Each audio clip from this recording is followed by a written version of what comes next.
सपने वो नहीं होते जो आंखों में दिखते हैं, सपने वो होते हैं जो दिल में जलते हैं। अगर दिल में है जुनून तो रास्ता मिल ही जाता है। मुसीबतों का कोई असर नहीं होता है जब दिल में हौसला होता है, या दिल में हौसला पार होता है। तो दोस्तों, आपका स्वागत है हमारे इस चैनल में। तो आज हम बताने वाले हैं आपके लिए क्लास 10th का वो महासंग्राम बैच, ठीक है दोस्तों, जिसमें आपके सामाजिक विज्ञान के मॉडल सेट से जो भी महत्वपूर्ण क्वेश्चन हैं, या 4 से 5 साल के जो पेपर सेट हमने लिए हैं, लोगों से मंगाए हैं दोस्तों, केवल आपके लिए दोस्तों, उसके महत्वपूर्ण बहुविकल्पी प्रश्न को मैंने इस महासंग्राम बैच में एकत्रित किया है और आपको बताने जा रहे हैं, ठीक है दोस्तों। तो बस आपसे रिक्वेस्ट ये है कि अगर आप पहली बार चैनल पे हो तो चैनल से जुड़ने के लिए हमें सब्सक्राइब कर लें दोस्तों, और अपने दोस्तों के साथ इस वीडियो को शेयर करना ना भूलिए यदि आपको हमारा ये छोटा सा कंटेंट बहुत पसंद आया तब, ठीक है दोस्तों। और दोस्तों, मैंने इस स्क्रिप्ट को जितना भी जहाँ से भी बनाया है दोस्तों, सारे मॉडल सेट के आधार पर बनाया है, ठीक है दोस्तों, और मैंने सारे मॉडल सेट के ही क्वेश्चन उठाए हैं दोस्तों। तो सबसे पहले देखते हैं, पहला क्वेश्चन हमारे पास दिया जा रहा है कि भारत में सौर ऊर्जा के लिए सबसे उपयुक्त जलवायु, ठीक है दोस्तों, सबसे उपयुक्त जलवायु परिस्थिति कहाँ है? यानी कि सौर ऊर्जा के लिए भारत में सबसे अच्छी जलवायु कहाँ पर स्थित है दोस्तों?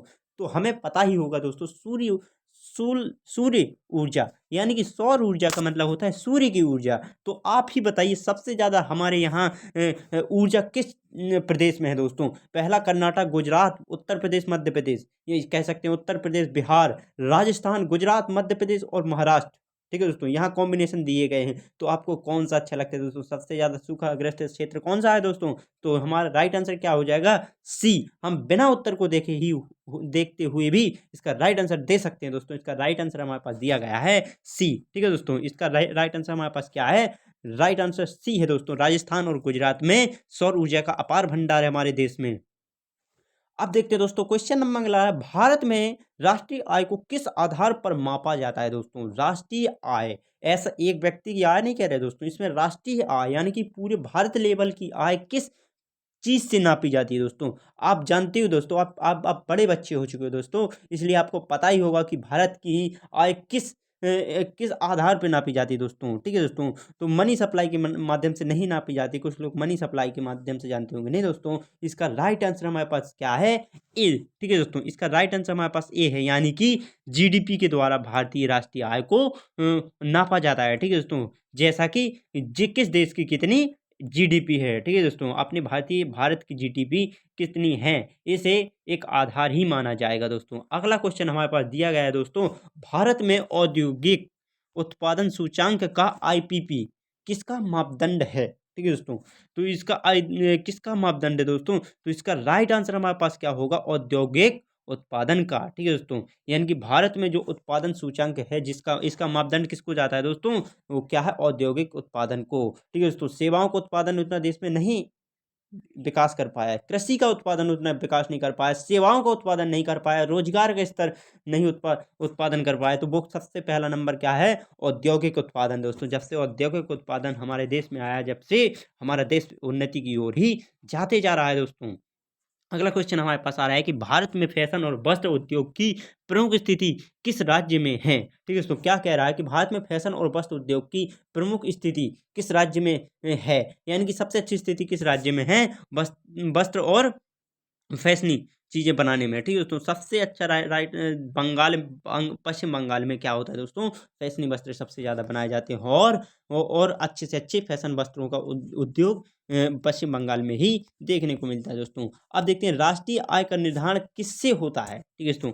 राष्ट्रीय आय का निर्धारण किससे होता है दोस्तों? ये क्वेश्चन हम पहले भी देख चुके हैं। ये राइट आंसर इसका होगा जीडीपी, ठीक है दोस्तों। इसका राइट आंसर क्या है हमारे पास? जीडीपी। अब क्वेश्चन देखते हैं अगला, भारत में सबसे अधिक उत्पादन किस खनिज का है, ठीक है दोस्तों। हमारे पास आंसर सामने दिया गया है कोयले का, ठीक है दोस्तों। कोयला हमारे देश में सबसे ज़्यादा होने वाला एक पदार्थ है या खनिज है, ठीक है दोस्तों।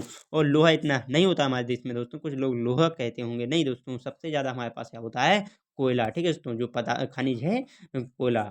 अब देखते हैं, भारत में राष्ट्रीय आय को 3 प्रमुख श्रेणियों में बांटा जाता है, इनमें से कौन सी श्रेणियां हैं दोस्तों? 3 प्रमुख श्रेणियां आपको बतानी है। ग्रामीण, शहरी, औद्योगिक तो होगी नहीं दोस्तों। आपके पास सामने राइट आंसर दिया गया है उत्पादन, आय और व्यय, ठीक है दोस्तों। इसके आधार पर क्या होती है हमारे भारत की श्रेणियां तय की जाती हैं। ठीक है दोस्तों। अब देखते हैं भारत में राष्ट्रीय आय की कृषि का योगदान कितना प्रतिशत है दोस्तों। भारत में राष्ट्रीय आय का कृषि कृषि का योगदान हमारे राष्ट्रीय आय में कितने प्रतिशत है हमारी इंडिया की आय में।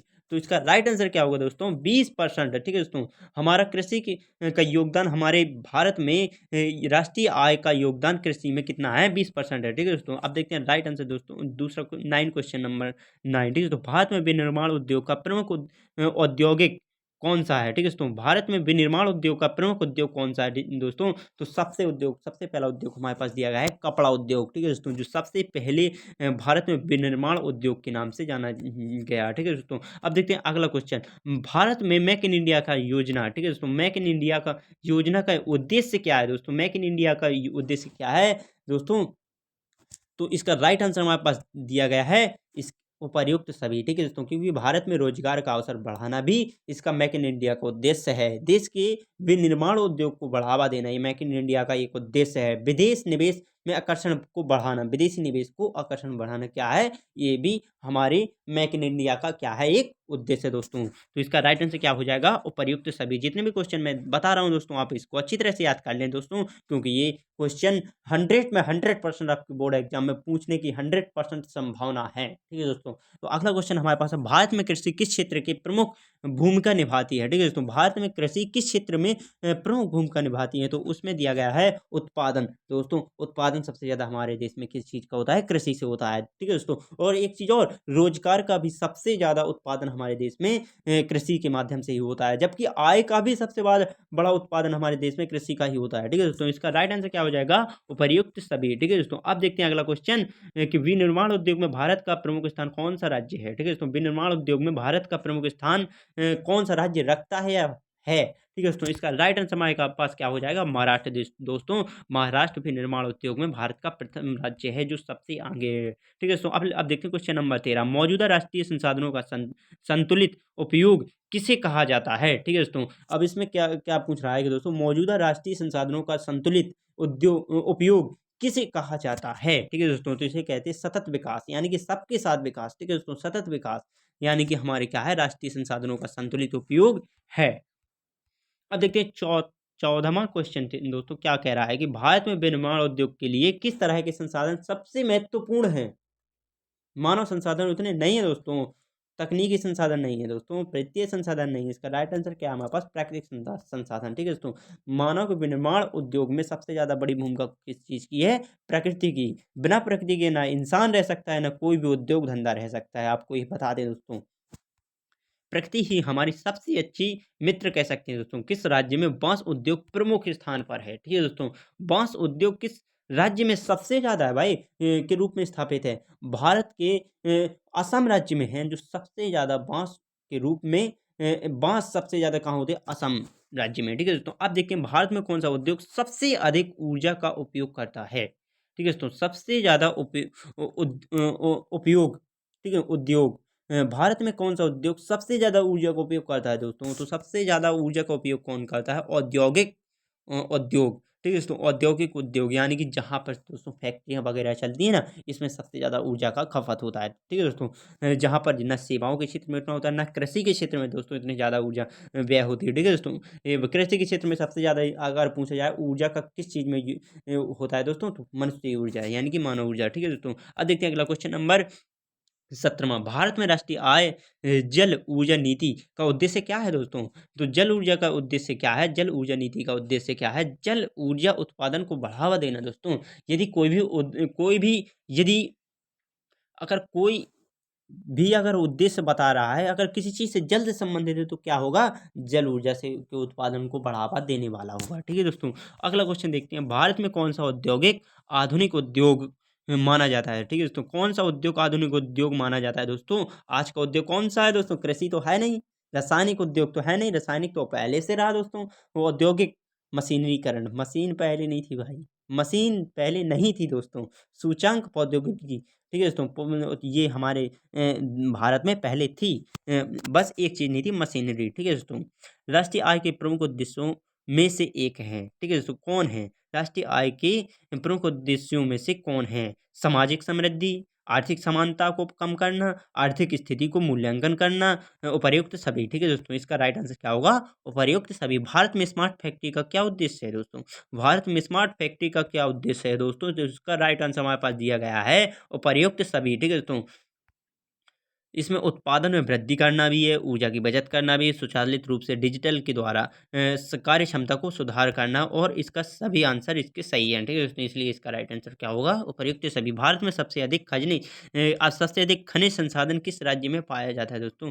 तो वो राज्य कौन सा है? उड़ीसा है दोस्तों। ये आपके बोर्ड एग्जाम के लिए बहुत जरूरी है ये क्वेश्चन। भारत में कृषि में सुधार से क्या उद्देश्य होता है? भारत में कृषि में सुधार से क्या उद्देश्य होता है दोस्तों? उपर्युक्त सभी, यानी कि किसानों की आय में वृद्धि भी होती है, खाद्यान्न के क्षेत्र में उन्नत में वृद्धि होती है दोस्तों, पर्यावरण में प्रभाव में कमी होती है। ठीक है, पर्यावरणीय प्रभाव में कमी होती है, और उपर्युक्त सभी दोस्तों इसका राइट आंसर होगा। भारत में जल संकट को किससे जोड़ा जा सकता है? बढ़ती हुई जनसंख्या। ठीक है दोस्तों, और पानी का अधिक उपयोग, वायु परिवर्तन, उपर्युक्त सभी। ठीक है दोस्तों, भारत में जल संकट को किससे जोड़ा जा सकता है? उपर्युक्त सभी के साथ जोड़ा जा सकता है। पानी की अधिक उपयोग हमारे देश में जहाँ पर 1 लीटर में कम हो रहा है, वहाँ पे आदमी 4-4 5-5 लीटर लगा देते हैं दोस्तों। बढ़ती हुई जनसंख्या, क्योंकि हमारे देश में जहाँ एक सदस्य होना चाहिए वहाँ पर 10-10 लोग भरे पड़े हुए हैं। ठीक है दोस्तों, जलवायु परिवर्तन, यानी कि जो समय के साथ जो जलवायु परिवर्तित हो रही है, यह भी एक बड़ा कारण है दोस्तों। भारत में